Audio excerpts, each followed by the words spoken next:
I've got a riddle for you. Well, riddle's a strong word, actually. Okay. Yeah. Why did the fungus downsize? Is it going to be a pun on like a fun guy? Why did the fungus downsize? It's going to be something with fun. Downside. I don't know. There was too much room. Where?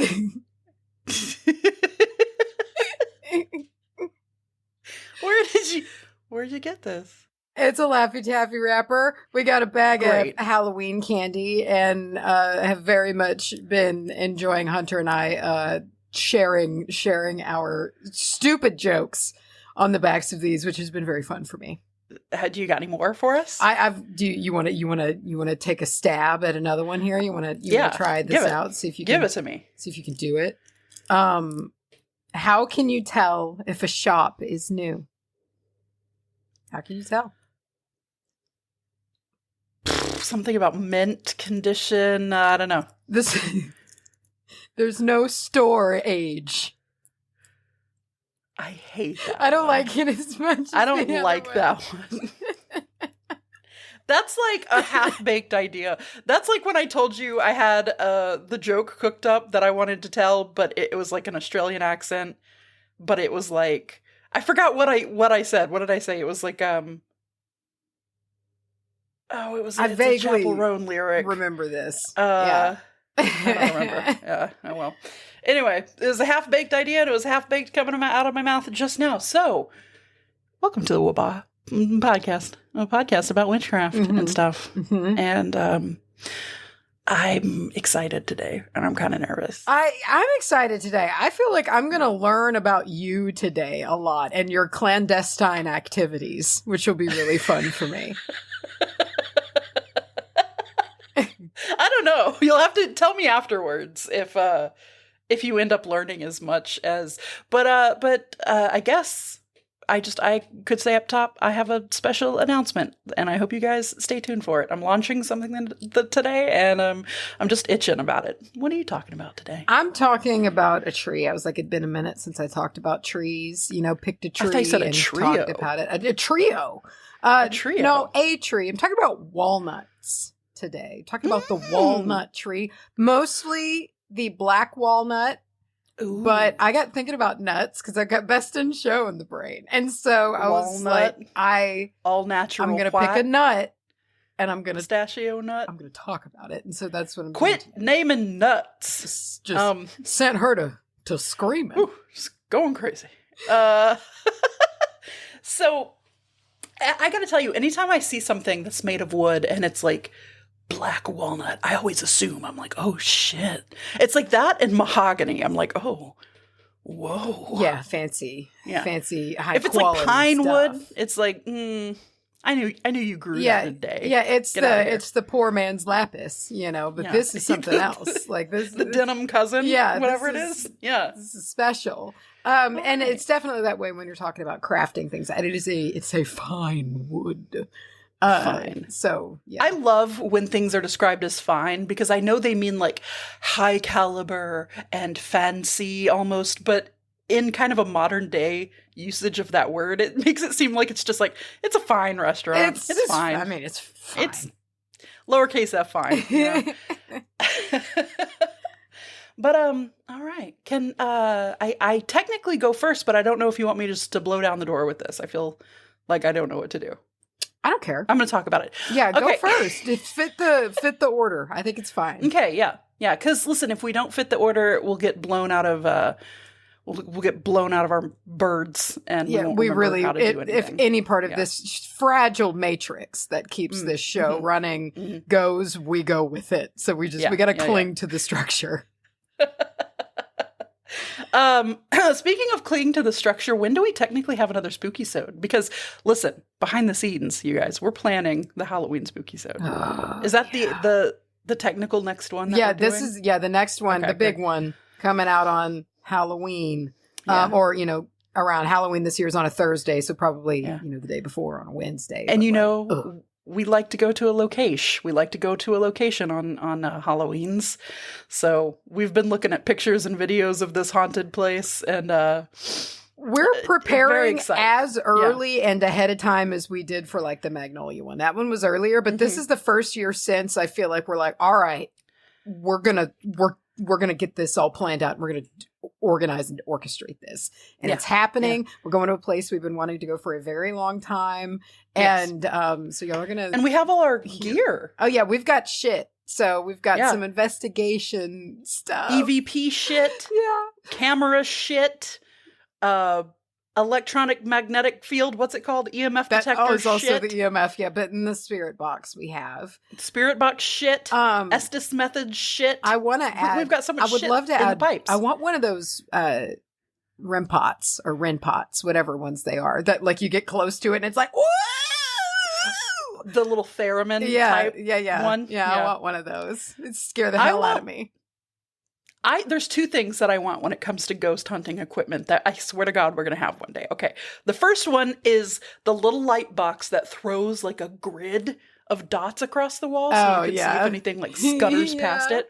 The other thing is the one that makes like a stick figure out of any people it sees. That ridiculous stick figure thing. I would just I feel like it would take the sting out of all of my fear if I can just sit and watch that. So silly. This little stick will you stop that? Oh, I'm so excited. So more on that. We're going to talk about it as it develops and once we get our booking and all of that. But it's literally all I can think about. I'm thinking spooky so hard that like doing regular stuff, like doing topics this week, I'm just like, I guess I'll do this, but I just want to research for the spooky All I want to do is research on this place.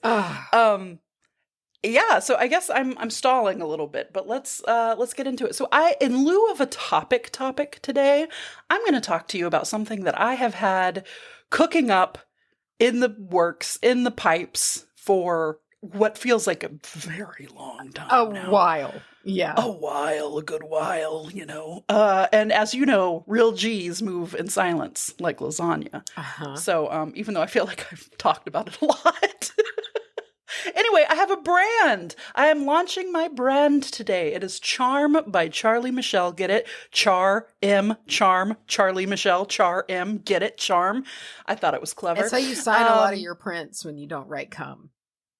That is how I've started. Yeah, it's the way that keeps me from accidentally writing cum on all the prints that we sign. Shout out to all the cum print owners. Yeah, we need a collection of photos from you guys. Yes. If you look at the prints and you see that it is signed CUM, let's post it up on Facebook.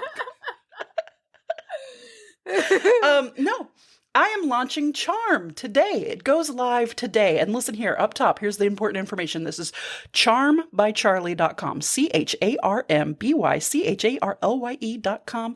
And I have two things. They are products of passion that I am bringing you today.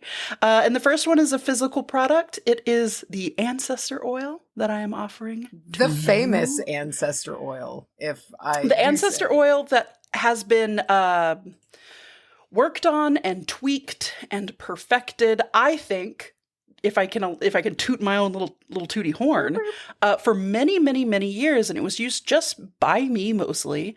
And then we had our very first outing, like our first booth when we did our first live show. The Pagan Pop-Up. Yeah, the Pagan Pop-Up. The Pagan Pop-Up 2, I believe. The second one, Electric Boogaloo, right? I think that was and the live one, I had the Ancestor oil there. And I know a few of you guys who are listening who maybe copped a vial of that. And this has just evolved and moved on. And listen here, I kind of just want to read the stupid little descriptions that I've cooked up because I've been working on them for so long. I'm into this because I've not known hardly anything about this. Like I've known pretty much what everyone else has known is that you're working on something. Like you've got this and so I'm share away with this because I'm excited to see what all has been going on behind the scenes. You know that thing that happens. You know when you find like an old diary of yours from when you were like 13 and you read it and you just go, ugh. Yes. That I feel happens a little bit when I read my own descriptions back. So I have like reworked them so where I can read them and it's not completely like I want to vomit because I'm reading something I wrote. But here I have a vial of Ancestor oil from Charm. Each bottle is ritually cleansed with frankincense. And I put all of the ingredients in italics just because frankincense. If you have allergies, you need to know. I clean each of the bottles with frankincense smoke before I fill it with the mother oil, which is a sunflower oil base infused with wild crafted pine needles from the forests of East Texas. Me and my mom, such a witch, went out and got these for this specific purpose. We also have rosemary, mugwort, cedarwood oil, and some proprietary herbs. I don't know. Secret stuff. This blend, I've had it steeping for, let's say, several moons because I like to work with the moon cycle, and during which time I have charged and infused this oil with the intention of deepening your connection with ancestors or spirit. It doesn't have to be ancestors. I like to call ancestors. I like to call this Ancestor oil. Any spirits that you work with. And then lastly, when I put them into their little bottles with like gloves and everything, it's very professional. Also, they're like, listen, they're kind of cool looking bottles. They're like black with a black label. I love them. I didn't want to get like oily fingerprints all over. No, I get it. So I was very it's careful. so easy to fuck up a label, especially if a label and like a dark bottle. Yeah, and like the squeezy tip of the droppers, they can like the oil gets on them and they start to deteriorate, so they get like sticky. So I was very careful, but I do top them with smoky quartz and amethyst crystals, and then your Ancestor oil is ready to go, and you can use this for anointing tools. You can put it on your hands. I do have, y'all know me, I have extensive warnings, like do a test batch first, do not consume the oil. Yeah. You know me. But you cannot have this as offering. You can, if you are not allergic to anything in it, burn it on like a charcoal disc. However you would use any of your oils, but I like to use it for offering. And then I also like to have it like on my candles, like rubbed around on the candles, and then pick up the herbs and then do like a fire gazing with it, which leads me to my secondary little offering here. I'm doing fire scrying sessions, and I'm so fucking pumped. This is something that, like, I've been really itchy for you to do. So I'm glad that this is happening, because I feel like this is just something that needs to happen. Well, it is. It's strange, because I was really, while putting this all together, I've really been thinking about my, my journey with all of this, and how just through this process of first talking to you, and then we went to our first witchy bazaar, and then everything just popped loose like a cannon after that. I have really solidified something that I've always sort of been drawn to, which is the divination of spirits, and then through doing this and learning about all the different kinds of divination, I've really connected with fire scrying sessions. And I have been lucky enough and privileged enough to do some of those for other people. And I was like, I think I might have a good talent for this. I think this is good. I think this might be my thing. And so I'm kind of branching out from just doing this myself and doing this pretty regularly for myself. And sometimes not even scrying for the sake of scrying, but just like using the flame to give gratitude and to speak with ancestors and to use that like burst of energy that comes with fire that I think is very, very powerful. But I wanted to offer that to the beans, or to anybody. Really, you don't have to be a bean. You just send this to your friends. Please, God, send it to your friends. Tell your friends. Tell your friends. But listen, here's the one that I wrote for my fireside. I'm ready. Session. You ready for this? Step into a realm of mystique and opulence with our exclusive online fire gazing session. Now, here's another thing, is I letting you guys behind the curtain. I couldn't decide if I wanted to refer to myself in the first or third person, so I might change this, because I kind of hate reading this and being like, Charlye unveils profound insights. But right. You know how it is.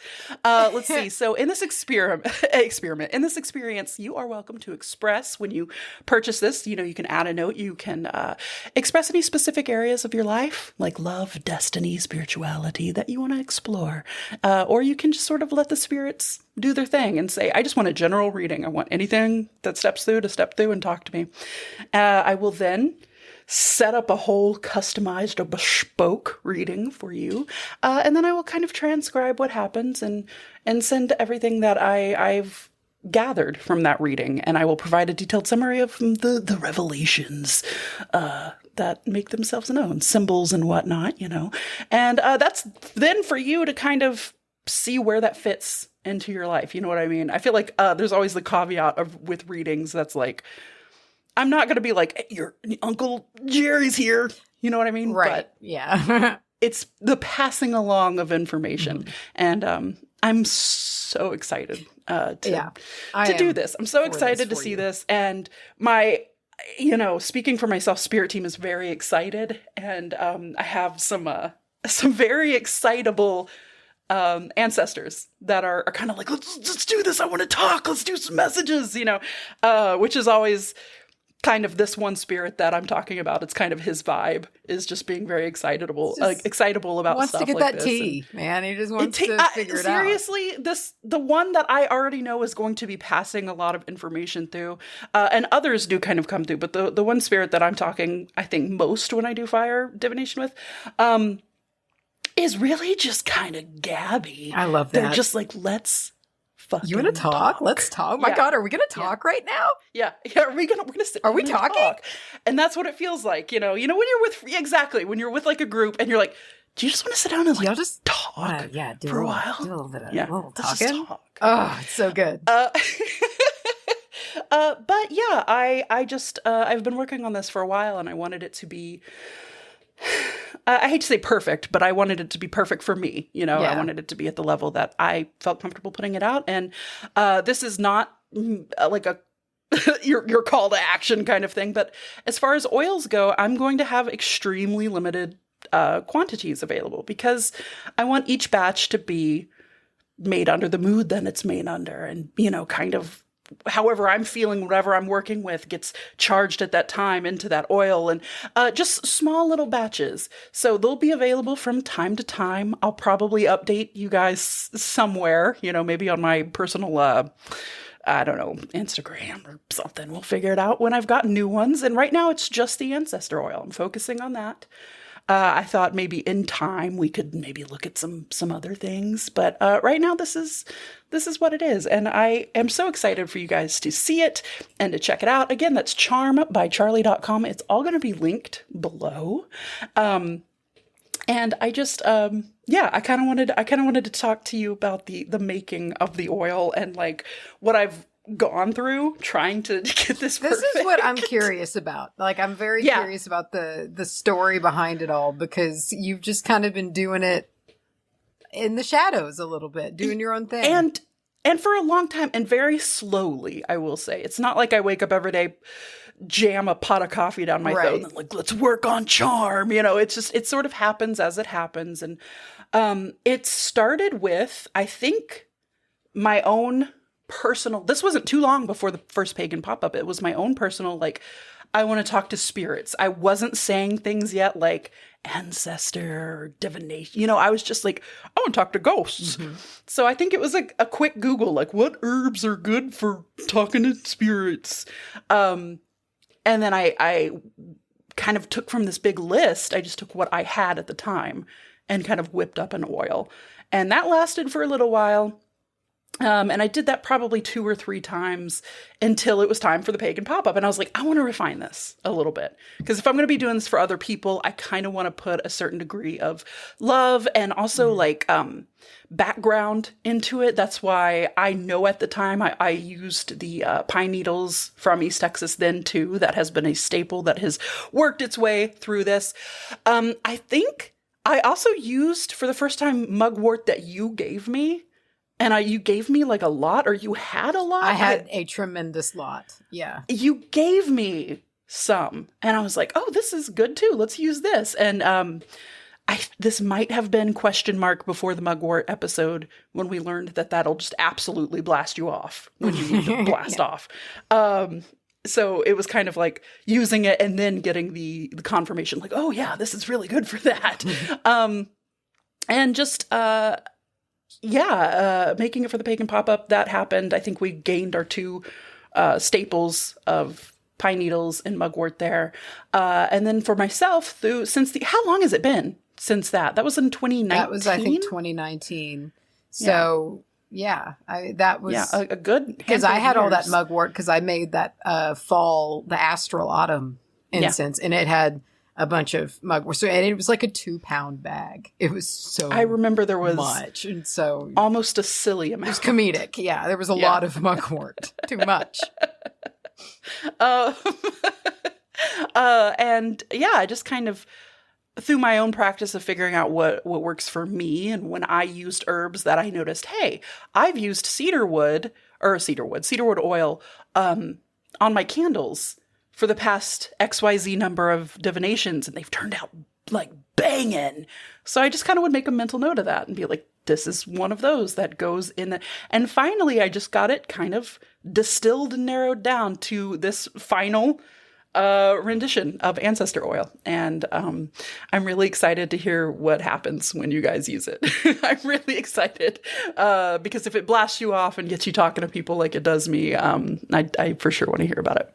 Everybody's going to be talking to ghosts right and loud. So much ghosts. And it's the perfect time for it.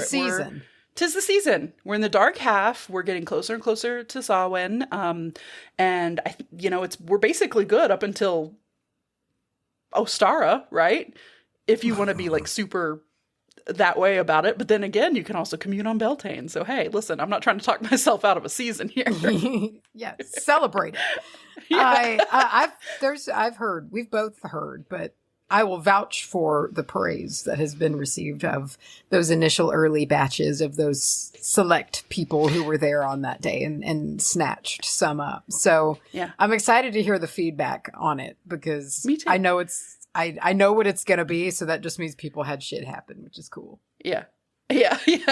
And there's always that nervousness that's like, oh, I hope it's still good, but that's where the comfort of having used this for a very long time myself comes from. And just being like, if I trust this enough for my shit, and this is like, because, when you do your own thing, you're like, oh, I could technically use whatever, but like, I want the real powerful shit. Mm-hmm. You know what I mean? Mm-hmm. Like, you're just like, listen, I know some people can just use what the hell ever, but like, I'm going to use the real shit. Roll out the red carpet and use it. And then being like, hey, you know what? Let's put this in a bottle. Treat yourself. Yeah. So, there's that. And then the fire scrying sessions. As you guys may have been there for, I had some fire scrying classes at Anahata's. My first one, I feel like I was so nervous. You were, but that was a lot of people. Yeah, it was it was way more people than I thought. But at the second one, there was a couple of moments that I don't want to say I was waffling on doing fire scrying sessions. I was just sort of like nervous about it. Because at that point, I already knew charm was coming and I knew it was coming fast. And I had already had basically all of this figured out and written up. And I was just nervous. You know what I mean? I was like, what if I can't really do this for other people like I do it for myself? Mm-hmm. And I think some stuff happened with a few individuals there that was pretty powerful. And I was like, okay, I need to. And it was just a good overall, like, this is okay. Yeah. You got this, So yeah, please let me divine for you. And when you purchase the fire scrying session, you get a little PDF that I cooked up that is going to give you all the instructions of how to do it. And we'll talk and figure out what kind of session is best for you and how it works. And I was very inspired by when you and I had our past life readings, how we received that text document. Yeah, from the Pendulum Swings Tarot. Yes. Yeah. Thank you. And she did wonderful with that. Oh my gosh, with reading. So deep. Yeah, so and good. I've been able to look back at that and just see what's going on. And sometimes I'll be like, wait, hold on. Didn't when she did that reading, she said, I don't know, fill in the blank. And then I get to go and see and be like, yeah, that's what she said. So instead of just being like, I don't know, like on a Zoom call or something like that, I prefer that method. Plus, if you're like on a Zoom call, I feel like you can't really, I personally am not going to be getting things because I'm really focused that somebody's watching me. Yeah. So it's a private sesh. But with that comes a detailed little reading and any follow-up questions that you want. So anyway, that's Charm. Thank you for letting me talk about Charm. I'm very excited. You're welcome. I also want to give a massive shout out to my father. Yeah. who really, really helped in the design Yes. of my logo and stuff like that, which is another thing I want to talk about. I actually have here, for you guys who are watching this, I might take a picture of it and post it, like, I don't know. We'll see.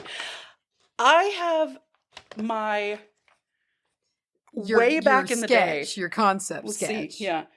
And it's a rune. My symbol, or my logo, I guess, is a bind rune that I made for myself, using my very rudimentary skills on how to make make sigils, I guess is what I'm looking for, not bind rune. Well, it is a bind rune for sure in the middle. I saw all the little different ones. Yeah, in the middle. It kind of just turned out that way.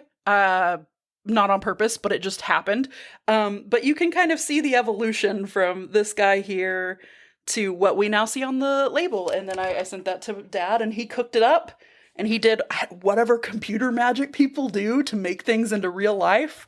And he made it, and he helped me with the making of the labels and everything. And when I would call him, should I have business cards? He'd be like, we'll cook something up. I also want to state here, and this is just a funny little thing I was thinking about. I noticed that my cards that have been printed for a long time now came before the most recent season of Bridgerton. Okay. And it was also far enough away from seasons 1 and 2 that I didn't think about this, but I do start off my little business card like, it's a business card / thank you for purchase card, you know. It starts off, dearest witch, and now all I can... Dearest gentle witch. Gentle witch is all I can think when I see it. I'm like, you know what? It was an accident, but it's not wholly unwelcome. Hey, we've got Colin on shirts. So at this point... We do have Colin on shirts. On shirts. Well, that is all I have for you today. I hope I didn't get nervous and just say it all too fast. You were nervous, but it was sweet. I enjoyed watching it. You can tell when I'm nervous. I get nervous so easy. But again, Charm by Charlye, CharmByCharlye.com. I had to think of how to spell my own things. The link is down in the description. You'll find it. You'll find it. Yeah. That's your tagline. Charm. Yeah. You'll find it. Charm. You'll find it. You'll get there. It's fine. It's fine. Honestly, it's fine. Dude, that would actually be a really funny little tagline. Charm. A fine company. Charm. Yeah. A product. It's Charm. It's okay. A business. Charm. Buy it? Question mark. Want some? Anyway, I need you to know that this day has been starred on my calendar. I believe that. Since I believe that a lot. Yeah. And right before we started recording, I texted just about everybody who knows about this, save you, because I knew I was about to talk to you. Hey, Charm comes out today. Just think good thoughts. Just think about me. Yeah. Pray or whatever. I'm proud. I'm excited about it. Thank you. That means a lot. I love it. I'm happy that it is, the bottle's getting broken on this ship, you know? Yeah. And she's launching. Yeah. Launching. And I think all the kinks are worked through. Dad actually made a test purchase. Good. Always do a test purchase. Yep. Mm-hmm. And it actually highlighted a few little holes I had in my process.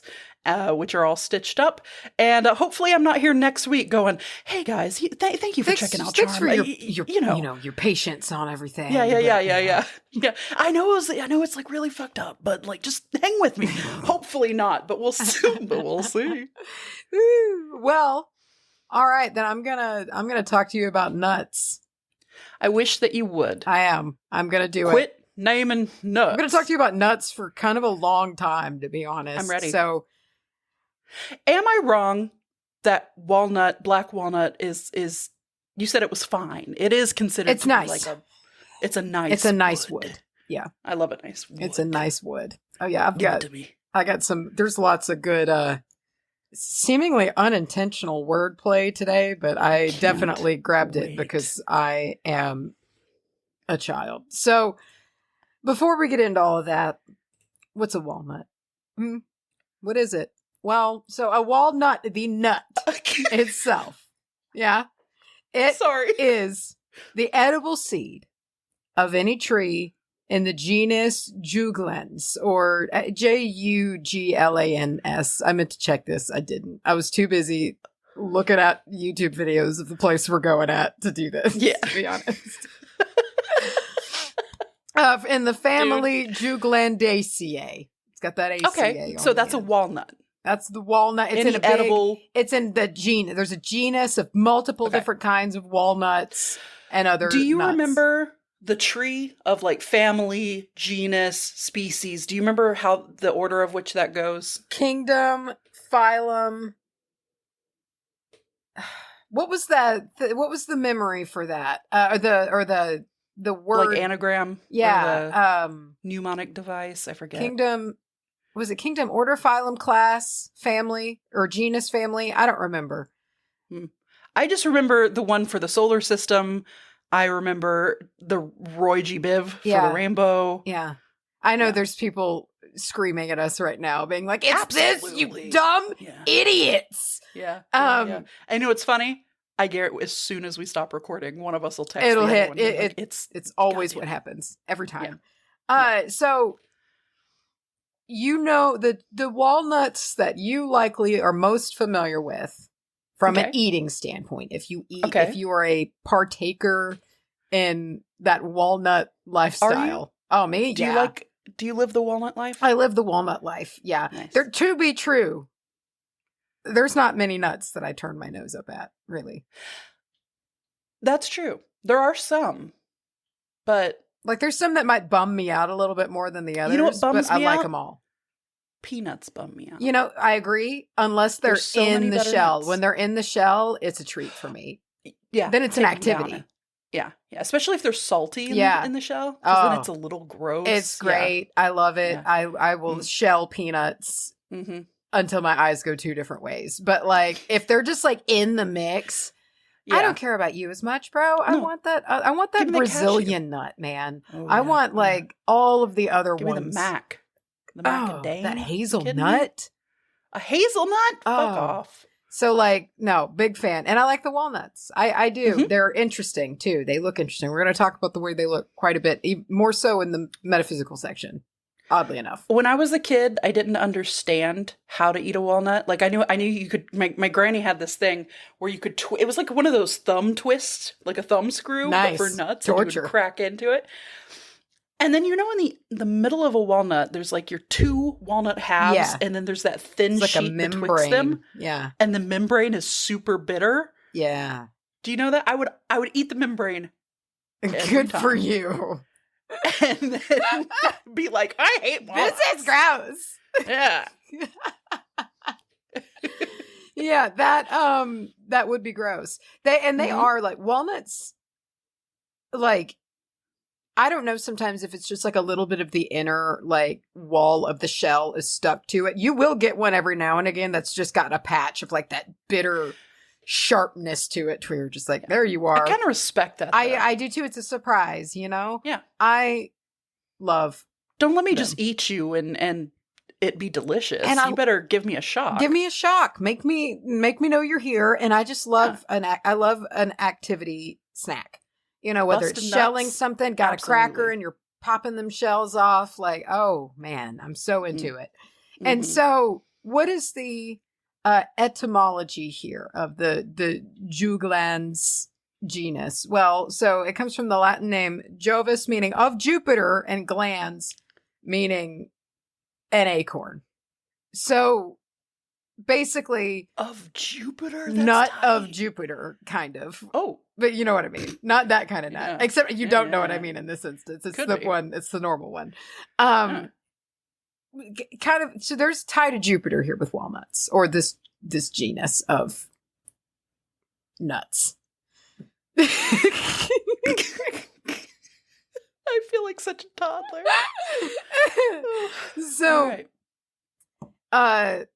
anyway, black walnuts in particular. So we're going to talk about black walnuts a good bit. Okay. They are native to North America, especially the eastern half of the U.S. Big time. That's a big range. Like they kind of dip down into the upper parts of East Texas and then run all the way up kind of the eastern United States, kind of getting close to the midline too.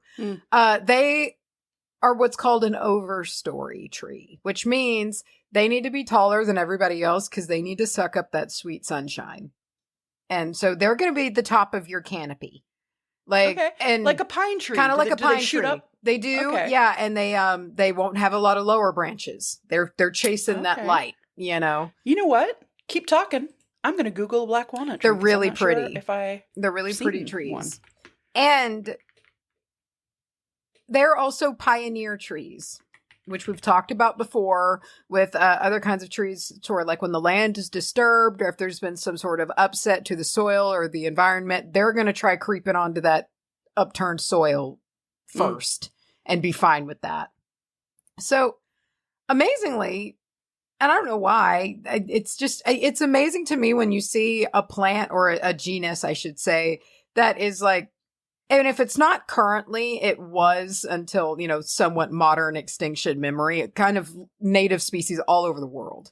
Like, this is a pretty successful genus in many ways. Well spread. Yeah. And, they're kind of different, there's different things going on. But so there have been species, or there currently are species, depending on, kind of where. But really, like, all over the globe, like North America and South America have species of walnut. Europe, it seems like now has a lot of cultivation going on, but the initial ones, from what I could tell, have mostly kind of died out or, not as prevalent as they were. In Europe? Yes. I don't know what parts, though. It was getting at, like, so many times I was just looking like, show me a distribution map of these trees on the planet. That's all I fucking want. And I just could not get that. And because it's easy when you do it by like the country. Because I was like, I was like distribution map of black walnut trees in North America. Easy. No problem. But when you go to a globe, it's just like, no, we're not going to tell you. Yeah. Too clandestine. I said clandestine, but you said that at the top of the episode. I took it. I claimed it. Shit. Also, species in Asia as well as Africa. There have been in this genus. So, cultivation's big time, pretty popular today. A lot of people eating a lot of nuts. And this also leads to hybridization as well. And the globalization of walnut growing has led, as it often does in many cases, to a certain spreading of different fungi or beetles or tree sicknesses called cankers, which apparently they have their own kind of canker, which sucks. That hurts. I feel like it's got to hurt. And they've posed a problem in there. So, such as for the butternut, which is grown in the western U.S., and it seems like a weird thing. So it's got this certain kind of canker that's been fucking up the butternut real bad, and they've been dying out like big time. I like butternut canker, and so they've been dying out real bad. However, in the specimens that it seems are able to resist it, there's Japanese walnut DNA in them now, and so it seems like that's also happening in like wild situations too. So it's just kind of spreading. And in the short term, it's like, sweet, that might save this species. But then there's a lot of questions in the long point of like the ecological ramifications of how this could cascade out when the native species start hybridizing. We are going to find out. Don't think about it. We're going to see. So fossil records show some interesting stuff about the walnut genus and how originally they were an entirely wind dispersed family. I keep saying genus, it might be a family. And so they would like fly around, they had wind carrying growth thingies and seeds would more carry that way. And then moved to the more nut bearing style that we have today. So it's some of the oldest fossils of this family, like fruits from this family originate from the US. So there's very old specimens that were in North America. Cool. So this is the most confusing fucking thing I've ever read in my life. This was from Wikipedia. And so talking about what they are, what is a walnut? So let's see. They are accessory fruit because the outer covering of the fruit is technically an involucre and thus not morphologically part of the carpel. This means it cannot be a drupe, but is instead a drupe-like nut. We know what drupe is, though. It is a drupe, like right? Drupe and drupelets from the blackberry episode, but it says it's a drupe-like nut. Drupe-like nut. And also I saw it called a stone fruit, which would make sense. Like it's like a pit fruit thing. I don't know, man.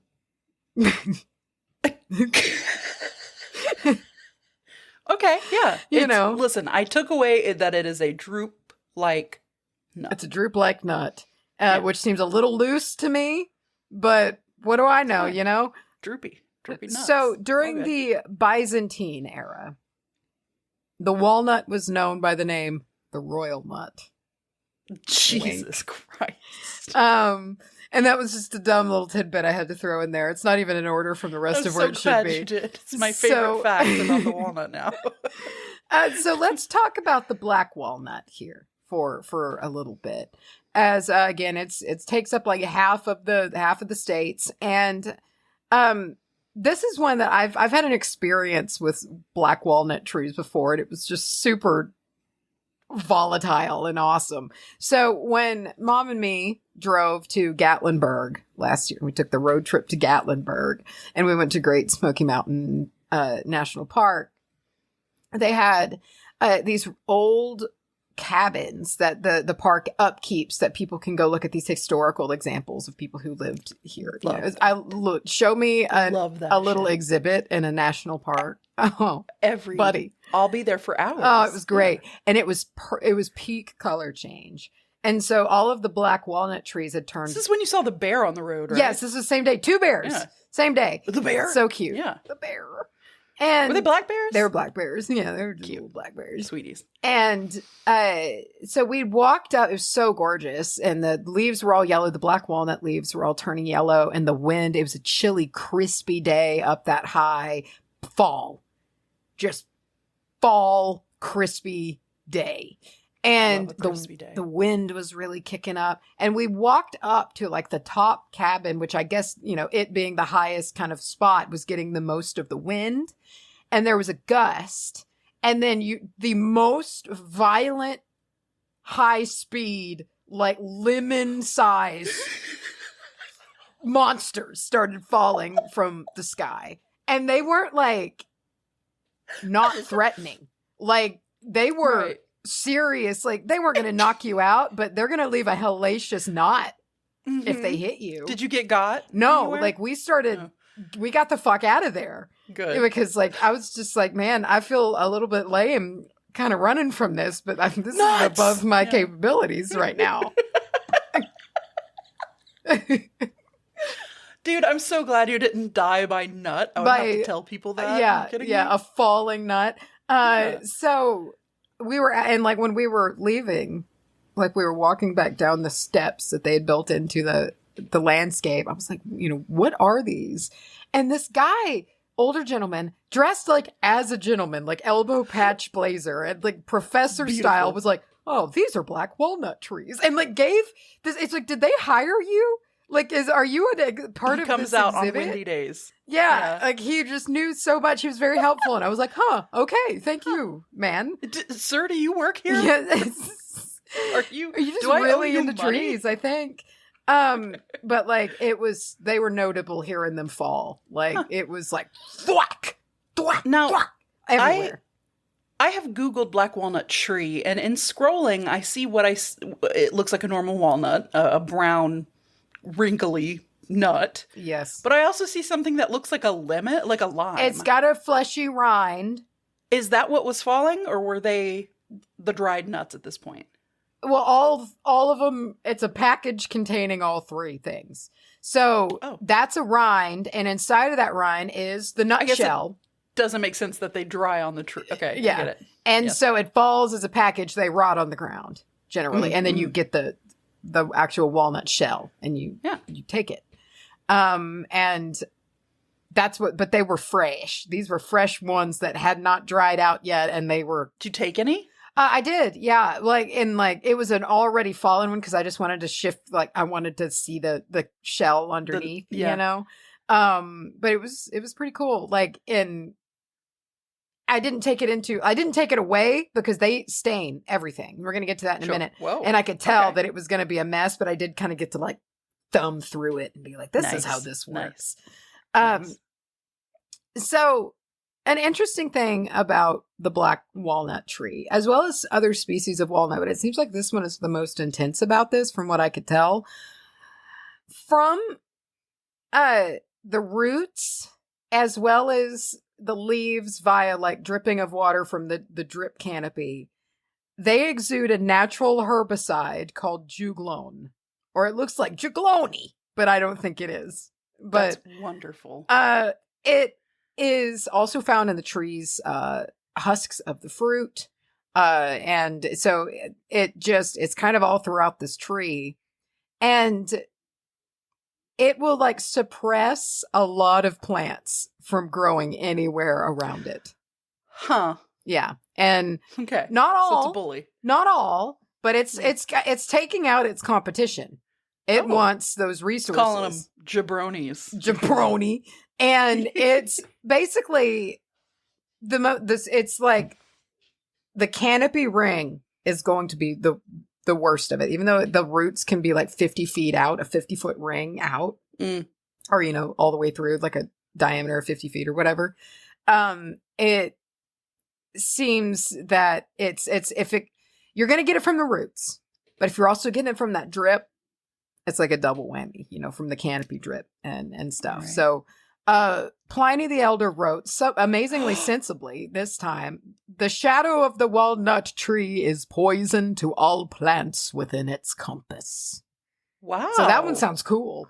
That was surprisingly lucid. Yeah. He was having a good day. Yeah. For someone who just kind of shouts things out. Yeah. Yeah. So this was from an article from the USDA titled "All Caps Black Walnuts." And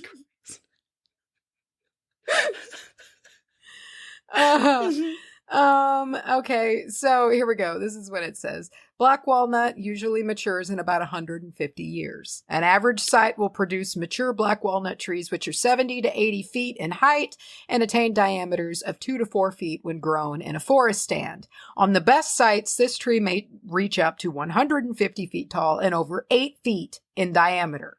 When grown at low stalking or in open fields, black walnut produces a short, wide spreading crown.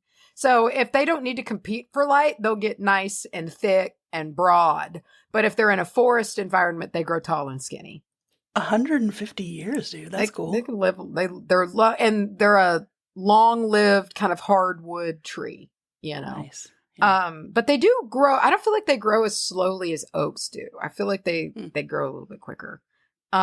So from a cultivation standpoint, if you've got a yard or a garden or things like that, they will suppress the growth of tomatoes, potatoes, apples, pears, berries, some your pretty landscape plants like azaleas, rhododendrons, lilacs.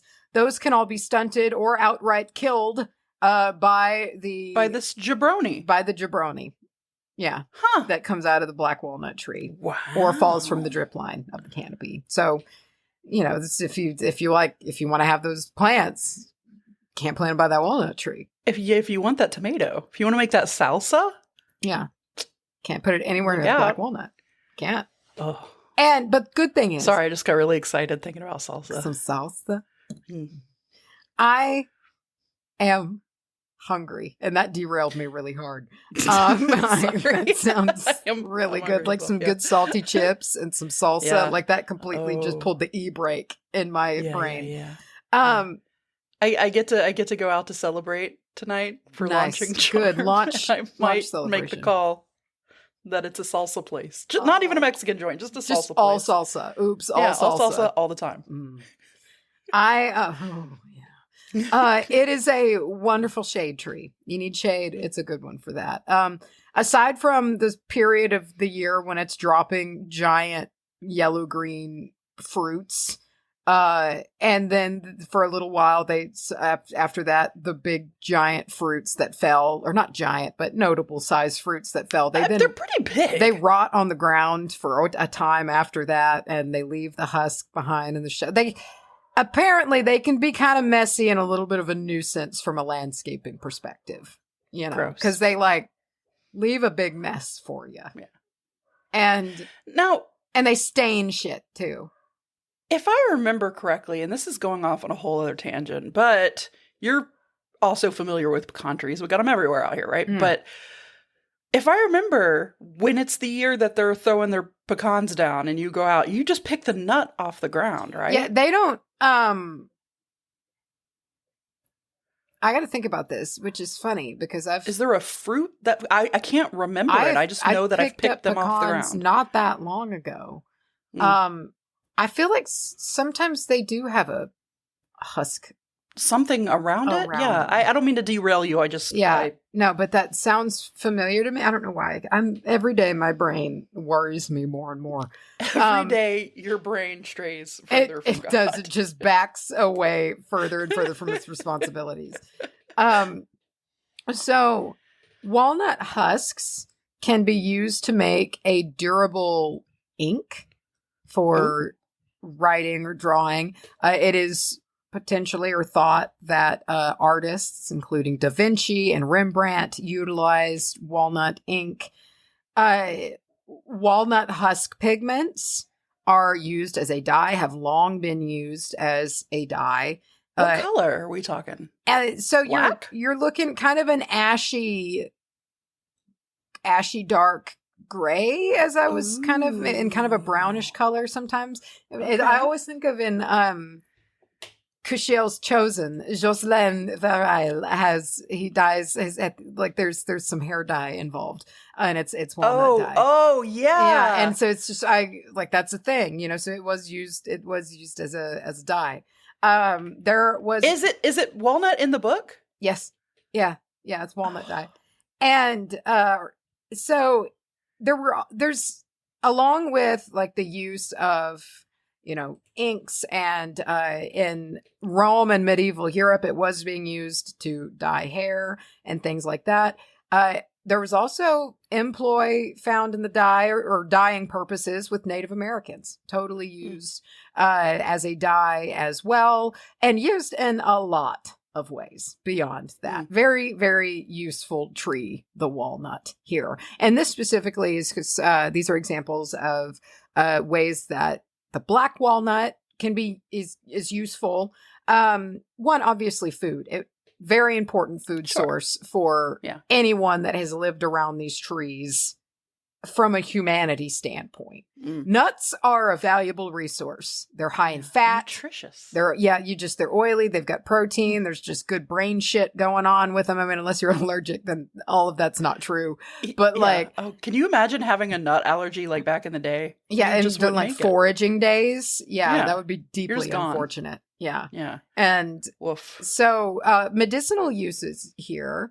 So apparently the bark has cautious use in Native American medicine as well as folk medicine. And I say cautious because there is toxicity to the bark. So this is one of those dicey things that it just takes an experienced hand, Mm-hmm. You can chew it for toothache apparently, or the bark was prescribed to be chewed for toothache, made into a decoction, or an emetic to get rid of bile, laxative purposes, snake bite. All useful things. Very useful things. Snake bites, or insect bites, things like that. Draw? It seems like there's and I meant to look into this and I forgot. It seems like there's going to be a lot of tannins going on with this, especially the staining quality that it has. And tannins are usually astringent. They're usually tighteners. And that astringent loves to tighten shit up. It likes to tighten stuff up or dry things out. So it does seem to kind of have dry. That. So a poultice, of the leaves and crushed hulls, the fruity part, could be used to remove things like ringworm or athlete's foot, skin rash type stuff. Hell yeah. Hemorrhoids, again, kind of tightening things up. Put your butt on a walnut tree. And the sap apparently has anti-inflammatory properties going on with that. Put the sap up your butt. Put it up there. Yeah. See what happens. Easily. So the wood, of course, has long had value, still has value. It is an easily worked. It's got a close grain like to it, so it's easy to work and carve, and it's really strong. It's really pretty looking, and it's just good wood. I had to see Black Walnut table, and yeah, it's nice. Yeah. Oh, I see. This is a lot of what you see the resin work.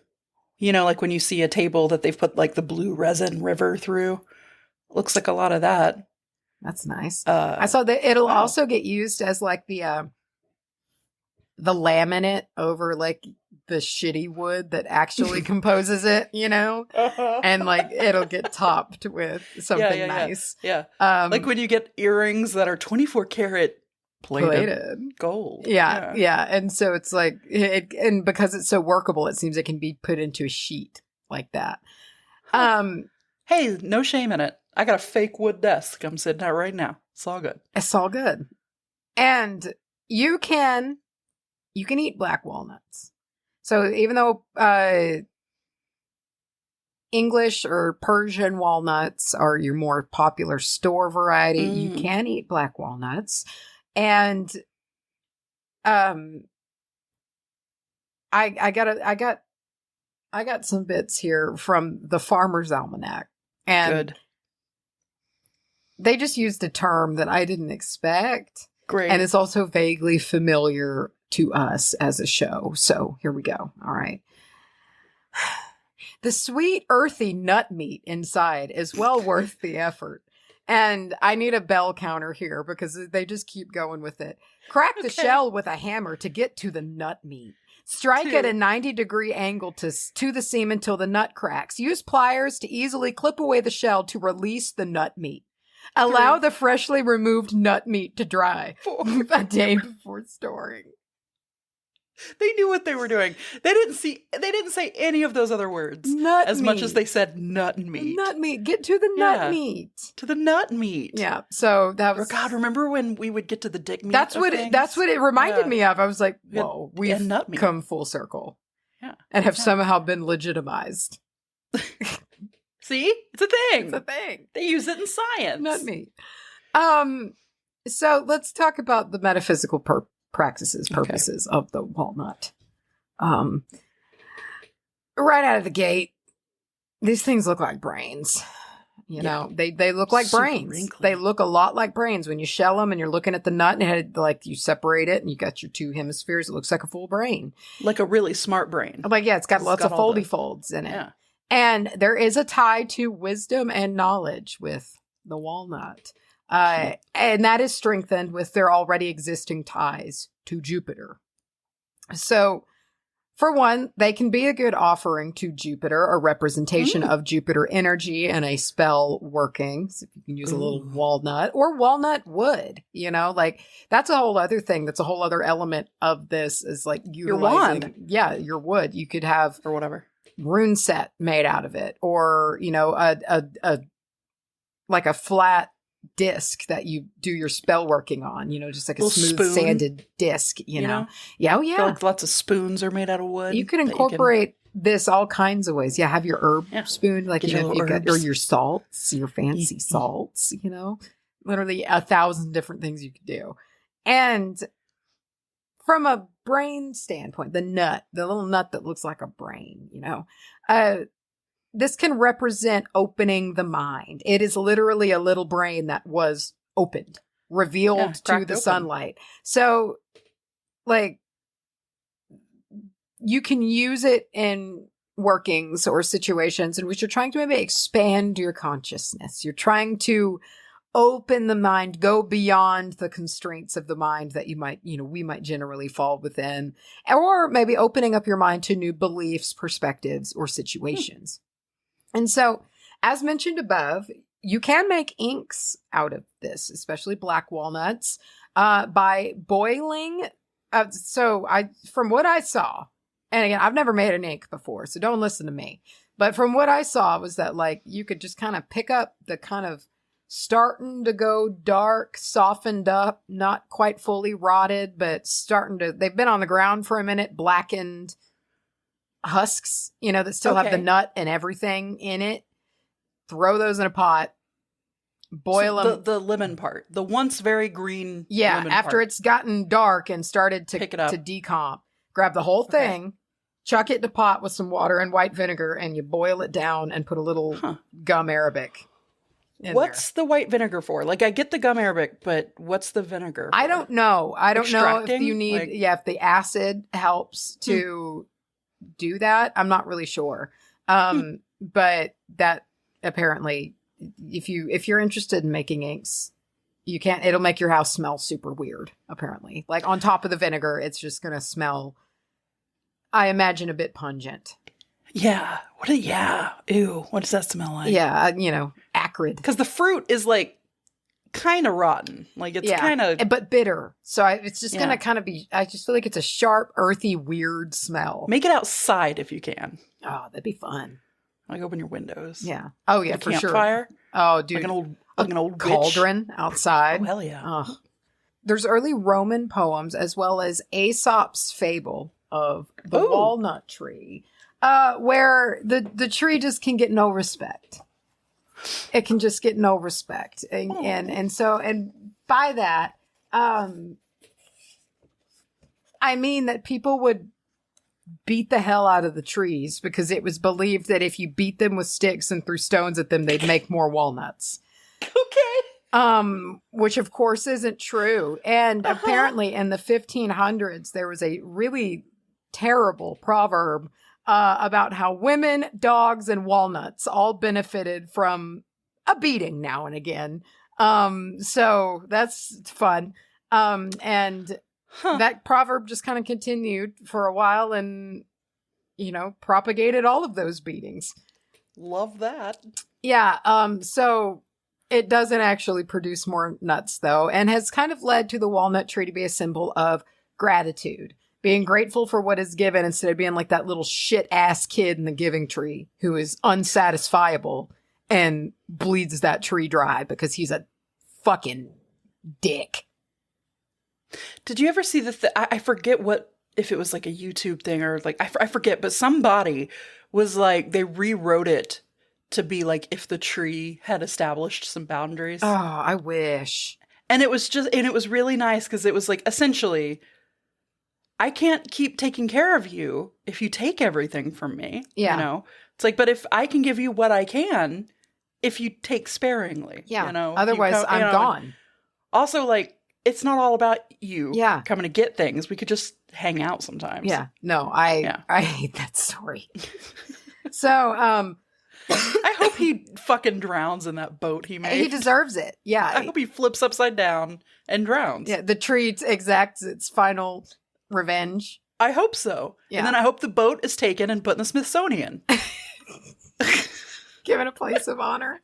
Yeah. Hold on, my throat's dry.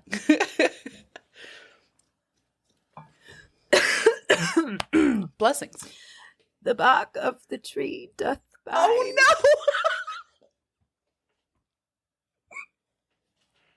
I was about to write down the time. The bark of the tree doth bind and dry very much, and the leaves are much of the same temperature. But the leaves, when they are older, are heating and drying in the 2nd degree, and harder of digestion than when they are fresh, which, by reason of their sweetness, are more pleasing and better digesting in the stomach.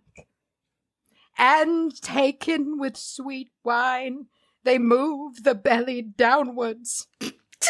But being old, they grieve the stomach, and in hot bodies cause the choler to abound and the head ache, and are an enemy to those that have the cough, but are less hurtful to those that have a colder stomach, and are said to kill the broad worms in the belly or stomach, if they are taken with onions, salt, and honey.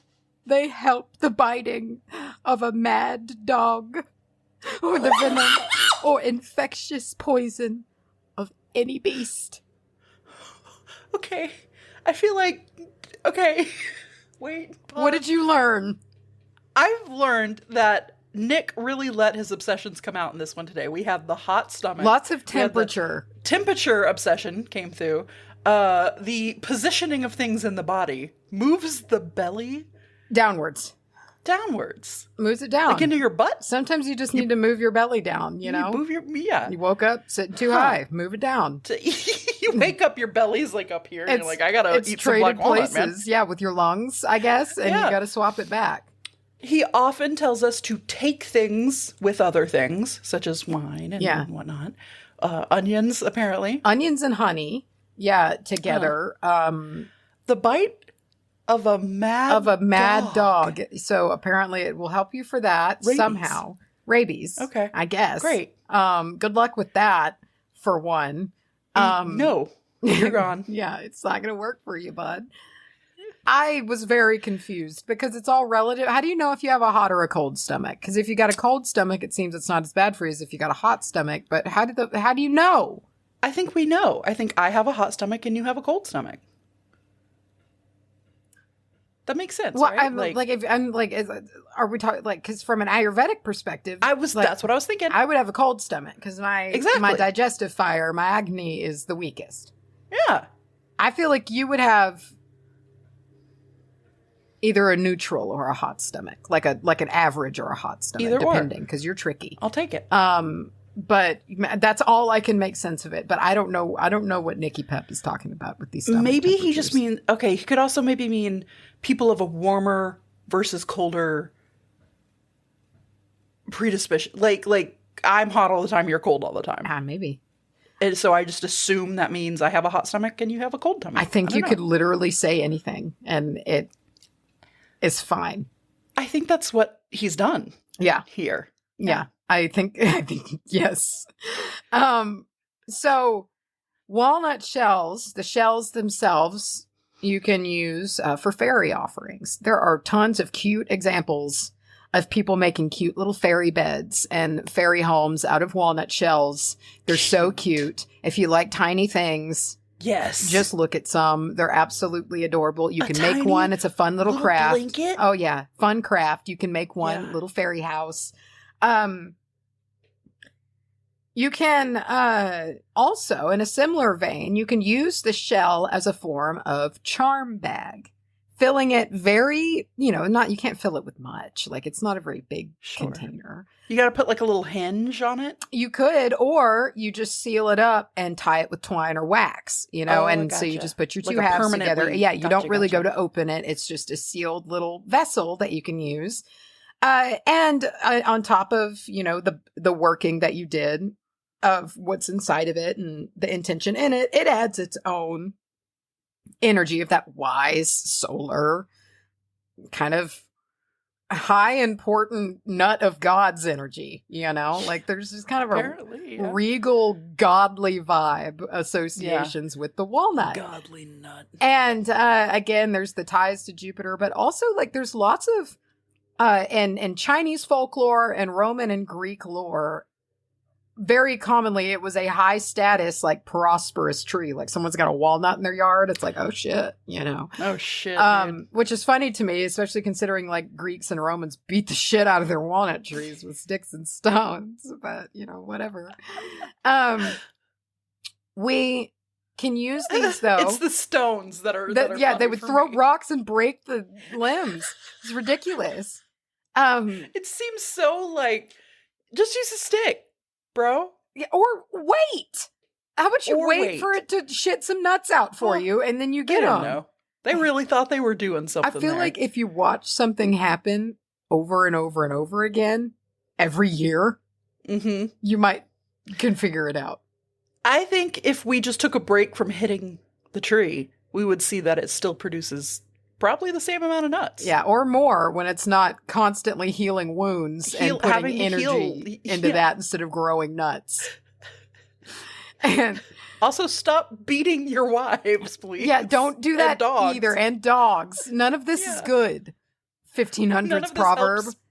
Produce things. No, it's not a beneficial activity. Nobody's happier from this. So, well, the beater might. The beater, I guess, is really enjoying themselves. Yeah. So the little half shells, right? So you can use that as a little offering bowl if you are working with a deity or you want to have like honor vibes of being like, I show you respect. If it's a guide or something like that, or an ancestor that you want to greet with honor, you can have something, in the little half shell of the walnut as part of your. Did you know on the Titanic? At the grand staircase, they have those two cherub angels holding the clock. Did you know that their names are Honor and Glory? No, I didn't know that. When did you learn that? I learned that from the Titanic game. I learned that from Reverend Leyland Trask. Well, thank you, Reverend Leyland Trask. I'm glad that we learned that with his creepy shifting but not shifting features and body.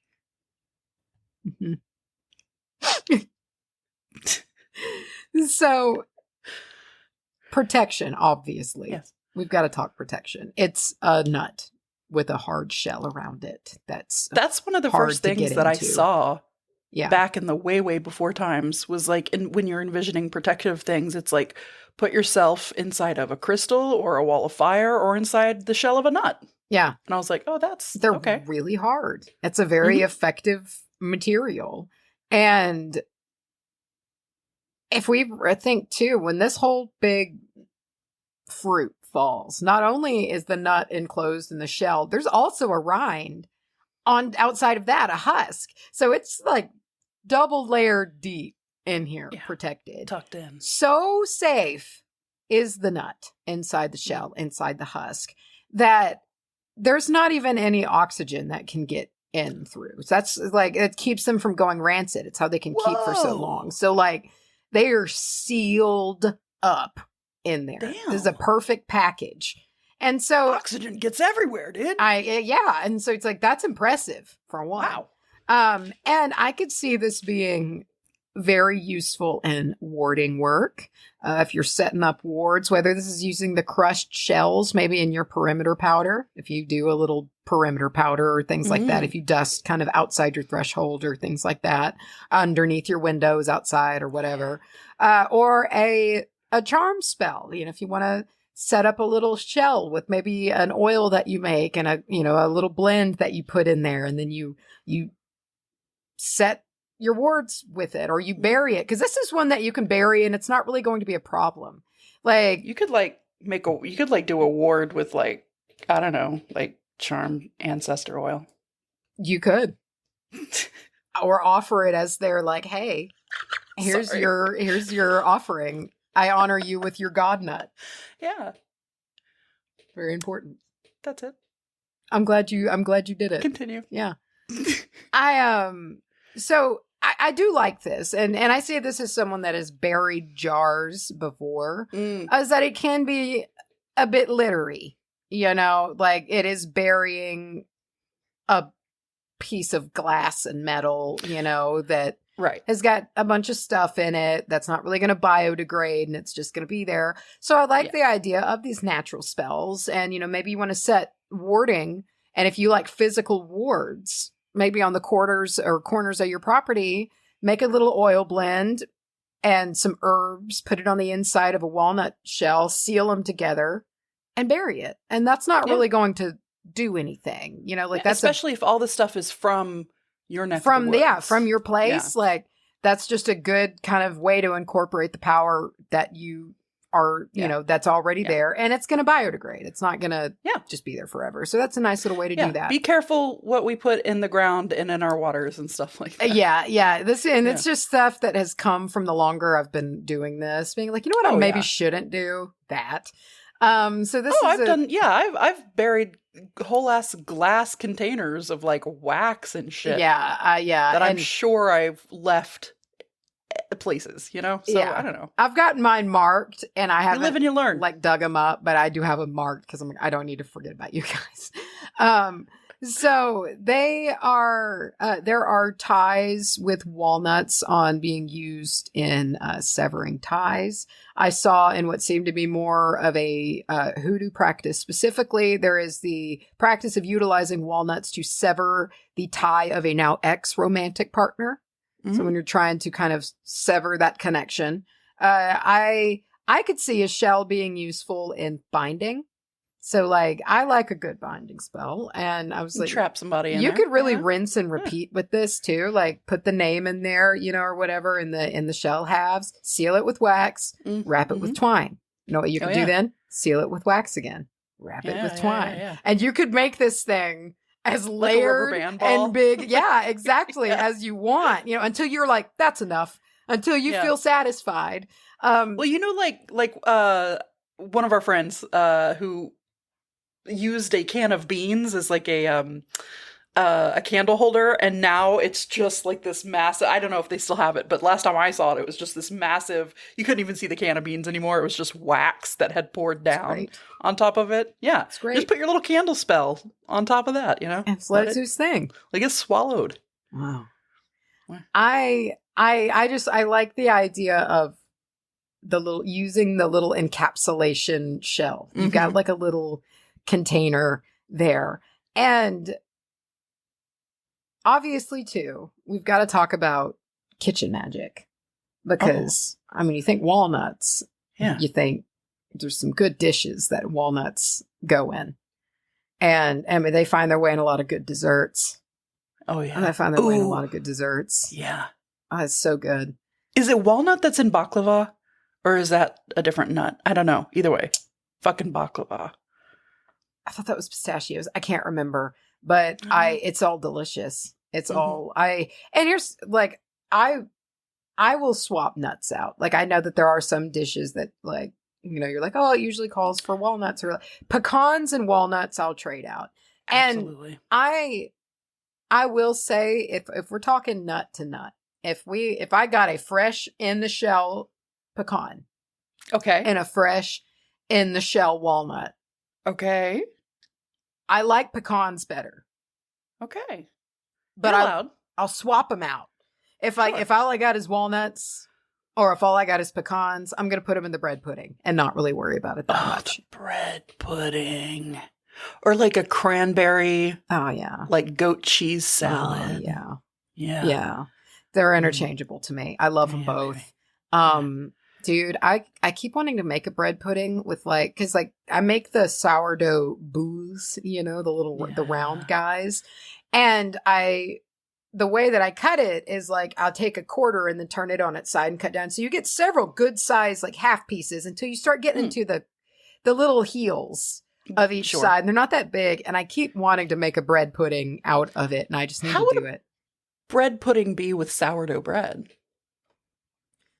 Would that make it weird, or would that make it better? I think it would make it better, because I mean, you use dried bread in either case, and so I just feel like it would have that hardiness. It'd have too much of a stank. It would be slightly tangy, more umami. I feel like, but still good. Umami. Yeah. I need to try. It calls to me. I really would like a bread pudding now. I'm just all about fall foods right now. I know. We're hitting that stage, especially here in Texas, to where it's cool in the mornings, but it's still hot in the afternoons. But everybody is manifesting fall almost to an aggressive standpoint. So it's like, I don't care if it's 89 degrees. I'm wearing my fucking flannels. I'm making it happen. I'm fighting through it until it's here. But it's nice. I was just able to go on a nice little ruck before we recorded. And I was out there for like an hour, and I wasn't like a dead body wrung out dish rag afterwards. It was just fine. It's livable again. Yeah. It's nice. Kind of. And when the wind blows, it's kind of like, it's kind of crispy and dry. I and, feel it like, in the air. I remember what non-bathwater wind feels like. Oh, yeah. God, inside of a mouth. It is. We're drying out. And I can already tell, like, it is, Vata season is settling in. And I can tell my hamster brain is so much more hamstery than it already is. Like, Great. it's just I love that. Getting there. I can't wait to lose my voice, as is tradition. Yeah, it's coming. It's definitely coming. So also, and as we start to wrap up here, they're also very grounding. Walnuts are, as they're still an earthy nut from a tree, even though they have like this like godly nut, food of the gods vibe going on. It's a humble food of the gods. Yeah, they're still an earthy nut. And I like anything, and this was kind of the same thing with Apophyllite last week, I believe. Like anything that lets you kind of take flight, but still has that grounding element to be like, but I'm still here for when the tether. Yeah, I'm still here supporting all of this. You know, I'm paying for all of this, I guess. Yeah. And so another thing too is walnuts are a reminder to keep reaching for the light. They have that element of seeking the light, growing tall, reaching the light. And that can be good for different reasons. One, if we are moving to the darker half of the year. And if you are one that struggles with there being less daylight, like not even a temperature standpoint, like just less daylight in the day, having like walnut energy, munching on some walnuts, having a little necklace charm, out of one. Like that's just kind of, they have that solar energy to them. And so that's just kind of a way that you can use them. But really that's it. That's walnuts. I love it. Yeah. I love him. And I would like to make a little pocket necklace with a walnut. I know, it sounds fun. I talked more about ways to use like the nut proper than like the leaves or the wood. The wood is a given because it's such a nice wood that, I mean, you can really fashion it into whatever. Yeah. If you've got like a lathe and access to like a downed walnut tree, you're in, dude. Yeah, man. Make you a wand. A candle holder. Dude, lathes are awesome. Yeah. It's about to be lathe season for Hunter. Is he getting back into the lathe? When it's so hot, it sucks out there because you get sweaty and then everything sticks to you. So all the shavings from it's gross. But like it's getting into lathe season. Sick. Yeah. Get you a block of black walnut wood. Make you make me something. Yeah. Something like defensive, like a little shield. Oh, wow. Hanging above your doorway. Listen, these ideas are free. I'm honored to receive it. I also like the idea of making a shield on a lathe. Yeah. Just figure it out. It'll have to go like long ways. Yeah, it's just like a pole that fits on your arm. Oh, wow. Well, all right. Oh, that's good water. That was our episode. Did you enjoy it? It was an episode. It was an episode. And not to hound you with it, but again, check out Charm. There it is. Today, charmbycharlie.com. Check that description. And what else do we have going on? Like we said, we've got our big spooky episode coming up soon, which let me look at the 4 weeks. That should until that come out on the 30th. 4 weeks from 4 weeks from today. 1, 2, 3 on the 30th. Yeah. Is so that's good. That's like the day before Halloween. Yeah. It'll be nice and on time. Because I feel like we have before had like a Halloween episode that was still like 5 days away from Halloween. So this one's like this one's timely. Yeah, it's time. Close. Yeah. It's all I can think about. I expect to have some things to show you guys. I think we're gonna have evidence. I just feel it. I feel it in my bones. That's it. I'm like, I'm called to it. I'm ready to go. And we were both looking at rooms and we both kind of settled on the same room. Yeah. That wasn't our first choice. No. For either of us. Yes. But we were like, this is the one. This is the one. So check that out. And next week we'll hit you with a regular episode. And let's see, we have socials. You can talk to us. You can talk to us on Facebook. check out that link. But also, so you could just search Witch Amateur Hour on Facebook, because there's no bitch. There's no bitch on Facebook. Remember that? And Instagram. I feel bad even saying the Instagram and Twitter because, like, you know, they're just sort of there. Upkeep them very well. We do have an email address, though. We've been getting some spooky stories pouring in from you guys. Yes, thank you for those. So we're getting topped off. If you're still thinking about sending in your story, please do, because we're starting to get booked back up again. So if you're wanting to hear your story anytime soon, send us your spooky story to wbahpodcast@gmail.com and put spooky somewhere in the title so we can find it. Title, subject line, I'm old. What do we call it? I don't know. We have a P.O. Box. P.O. Box 865. Yes. Canton, Texas, 75103. Mm-hmm. I don't know what I almost said. It's been a while since I got there. I haven't said it in a while. You've said it recently. And I guess that's it. Macy, you have a yoga podcast and a yoga you do how do I refer to you? You do the podcast where you talk like about yoga, but you also have videos where you instruct and do like a class, right? I use the word platform, which might be a little dry and boring, but I feel like it works. Yeah. Well, I feel like if you're into like if you want to learn about what you want. Yeah. You don't want you don't want to hear butthole as much as you hear in this podcast, right? No, yeah, I do. I do control my language much more over there. Do you say taint though when you talk about putting your taint? I have before, yeah. Yes. Because you do. Because that really helped me when I was at Anahata's when I did your and I usually do like I was like, like a wiggle down too, just like to feel the sits bones, and then I'll like just kind of wiggle down and make sure I can feel everybody. Yeah. And I'm like, there it is. It's a good little the middle part. Right there. Grundy. We do a class. Grundle, whatever they call that. Grundy. Yeah, that's it. And then I also have a Twitch that you can follow. We do games and stuff. We're doing spooky games every Monday of October. And now there's also Charm by Charlye. So all of this will be down all kinds below. Of stuff. I think anything I'm forgetting? Patreon, I guess. I don't know if we hawked Patreon. Let's do that. Let's hawk. I thought you were going to say let's hawk to our Patreon. Dude, I went to Spirit Halloween. Did you end up going to Spirit? No, I need to. I plan to. I think next week or when two. I tell you that they have a section for Hawktwa Girl, has the boat not passed? You have got to watch BoJack Horseman. Like you would just see the world so differently once you all of this will just this is a BoJack Horseman arc, like that we are living in right now. Okay, all of it. All right, low-key, I thought you were just ignoring what I was going to say and you were just going to remind me again. No, it ties in, dude. It's all I can think about. Well, we'll see you next week. Wait, no, we didn't talk about Patreon. We have a patreon.com/wbahpodcast where we have a whole secondary podcast called Simply Captivating, where this Friday we are wrapping up Best in Show.